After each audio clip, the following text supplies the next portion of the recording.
یہ ہے کہ آخرت میں ہم سے پوچھا جائے گا ہمارے حالات کے مطابق جو ہم حالات میسر ہیں، لیکن ہم دیکھا جائے تو مسلمانوں کو کچھ فیور حاصل ہے غیر مسلموں کی نسبت.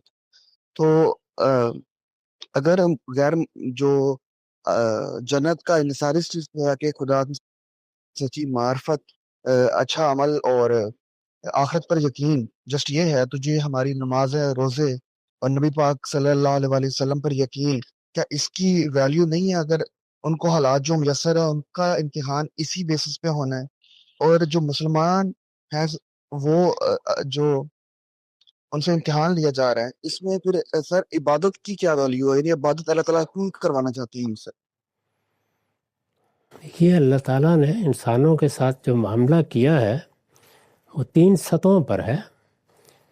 ایک وہ لوگ ہیں جن تک کسی پیغمبر کی ہدایت، دعوت کسی وجہ سے نہیں پہنچی، تو آپ کے خیال کے مطابق وہ سہولت میں ہیں؟ ایسا نہیں ہے. ان کو جو ان کی فطرت میں الہام کیا گیا ہے اس کے لیے جواب دہ ہیں. ان کے لیے راہ مشکل بھی ہے اور آسان بھی.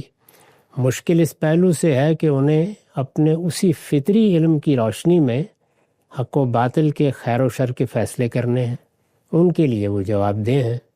لیکن ایک دوسرا پہلو بھی ہے، اور وہ یہ کہ ان پر بہت سی ذمہ داریاں عائد نہیں ہوئیں جو پیغمبروں کی دعوت کے بعد عائد ہو جاتی ہیں.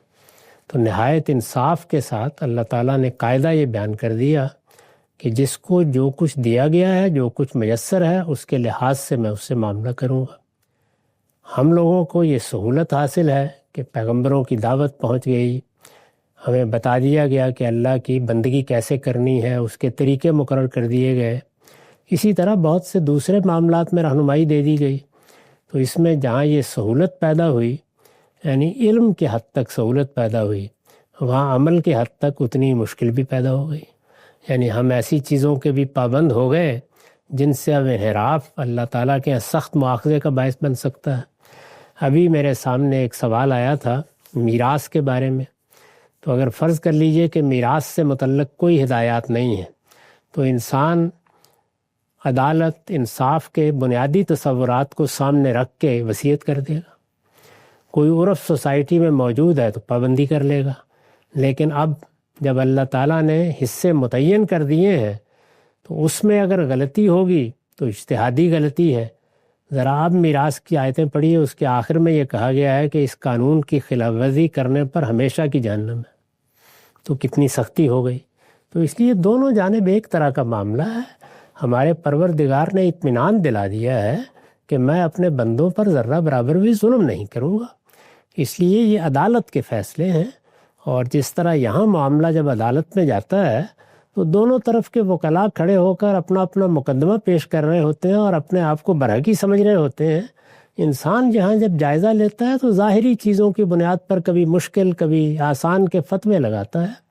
وہ پروردگار سب گواہیاں سامنے لے آئے گا، ہاتھ گواہی دیں گے، پاؤں گواہی دیں گے، انسان کی نیت، ارادہ سب سامنے آ جائے گا.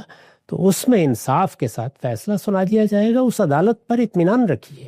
یعنی مجھے تو کبھی اس عدالت کے بارے میں یہ سوچنے کی زحمت گوارا کرنے کی طرف ہی کبھی توجہ نہیں ہوئی جب میرے پروردگار نے حکم بتا دیا مجھے کہ وہاں انصاف ہوگا اور آخری درجے میں ہو جائے گا.